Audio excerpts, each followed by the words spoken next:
Breaking news చూస్తున్నాం. YS Viveka కూతురు అల్లుడిని ముందుంచి పులివెందులలో జగన్ స్కెచ్ వేస్తుంది కాంగ్రెస్.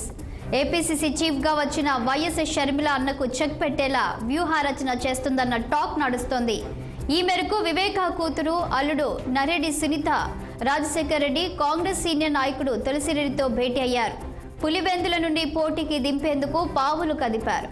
వేంపల్లి కేంద్రంగా జరిగిన ఈ మంథనాల తర్వాత వాళ్ళు త్వరలో కాంగ్రెస్ గూటికి చేరుతారన్న ఊహాగానాలు వినిపిస్తున్నాయి.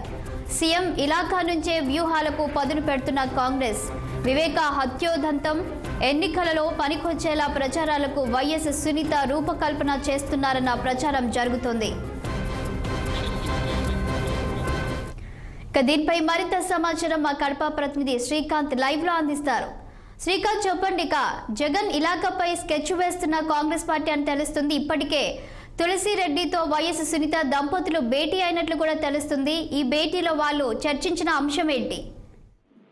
రైట్ శాలిని, వైఎస్ వివేకానందరెడ్డి కుమార్తె సునీత రాజకీయ రంగం ప్రవేశం చేసేందుకు వ్యూహాలను పదులు పెట్టిందనే చెప్పవచ్చు. అందులో భాగంగానే సీఎం జగన్ పై పోటీ చేసేందుకు పులివెందుల అసెంబ్లీ నియోజకవర్గాన్ని ఎన్నుకున్నట్లు కూడా తెలుస్తుంది. అందులో భాగంగానే వ్యూహాత్మకంగా కాంగ్రెస్ పార్టీ రాష్ట్ర నాయకుడు అయినటువంటి నర్రెడ్డి తులసిరెడ్డితో ఇవాళ ఆమె భర్త అయినటువంటి రాజశేఖర్ రెడ్డిని కలిసి ప్రత్యేక సమావేశం అయ్యారు. అంటే ఈ భేటీలో కీలకంగా పలు అంశాలపై చర్చించినట్టు కూడా తెలుస్తుంది. తన తండ్రి మాజీ మంత్రి వైఎస్ వివేకానంద రెడ్డికి కాంగ్రెస్ పార్టీ గతంలో వెనుదండుగా నిలిచినటువంటి వైఎస్ రాజశేఖర రెడ్డితో పాటు వివేకానంద రెడ్డికి కూడా రాజకీయ పరంగా ఎన్నో పదవులు కట్టబెట్టినటువంటి ఈ వ్యవహారానికి ప్రధానంగా సునీత ఈ భేటీలో చర్చించినట్లు కూడా మనకు సమాచారం అందుతుంది. అయితే భవిష్యత్తులో తనకు కానీ తన భర్తకు కానీ కాంగ్రెస్ పార్టీలో పోటీ చేసే అంశంపై మీరు కూడా కేంద్ర పెద్దలతో చర్చించాలని తులసిరెడ్డితో ఆమె కోరినట్లు కూడా మిగతా వర్గాలు అయితే తెలుపుతున్నాయి. శాలిని, అయితే ఇప్పుడు పులివెందుల నుంచి ఎవరు పోటీ చేయడానికి ఆసక్తి చూపిస్తున్నారు?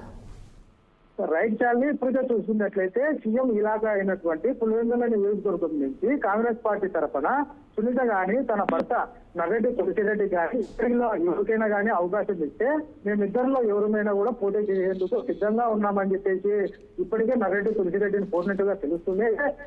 పెద్దలు కూడా ఒక మారు మీరు కలిసి వారికి వివరిస్తే పూర్తి స్థాయిలో సిద్ధమయ్యామని చెప్పేసి కూడా అక్కడ ఉన్నటువంటి నేతలతో ఆమె మాట్లాడినట్టుగా కూడా అక్కడ ఉన్నటువంటి సన్నిహిత వర్గాలు అయితే వెల్లడిస్తున్నటువంటి పరిస్థితులు ఉన్నాయి. చాలండి.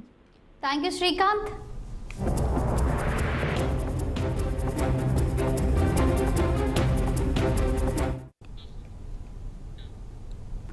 ప్రణీత్ రావు కేసులో వెలుగు చూస్తున్న